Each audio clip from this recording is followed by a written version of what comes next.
Batsman Rohit Sharma एक बार फिर मैदान में दिखे। इस बार ऑस्ट्रेलियाई दौरे की तैयारी के लिए आज वह मुंबई के शिवाजी पार्क के नेट्स में पसीना बहाते नजर आए। लेकिन जितनी चर्चा उनकी प्रैक्टिस की रही, उतनी ही फैंस के क्रेज की भी। जैसे ही लोगों को पता चला कि रोहित शर्मा मैदान पर है, फैंस की भीड़ उमड़ पड़ी। लोगों ने तस्वीरें ली, वीडियो बनाए और सोशल मीडिया पर उनका नाम ट्रेंड करने लगा। हिटमैन की तैयारी देखकर ऑस्ट्रेलिया भी अब अलर्ट हो जाए, ऐसे कह रहे हैं उनके फैंस।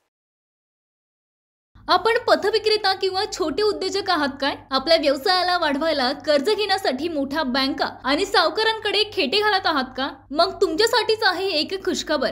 आंतरराष्ट्रीय सहकार वर्षानिमित्त सहकार क्षेत्रात आपल्या कार्यासाठी महाराष्ट्रात नावाजलेली विश्वासू पतसंस्था म्हणजेच Girnar urban credit cooperative society limited Nagpur आपल्यासारख्या होतकरू पतविक्रेत्यांसाठी घेऊन आली आहे व्यापारी मित्र योजना, ज्यातून मिळेल यशस्वीतेचा नवा मार्ग। 1 लाखापर्यंत सुलभ कर्ज, सोप्या कागदपत्राची आवश्यकता, नाममात्र प्रोसेसिंग फी, पतविक्रेता आणि छोट्या उद्योजकांना कर्ज उपलब्ध व्यवसायाच्या वाढीसाठी Girnar urban credit cooperative society लिमिटेडची मिळेल साथ। मग व्यवसाय वृद्धीतून आपल्याही जीवनात येईल आनंद हमखास। अधिक माहितीसाठी आजच Girnar urban credit cooperative society limited Nagpur, Nandanvan main road, state bank समोर, नंदनवन नागपूर। संपर्क 9890401788।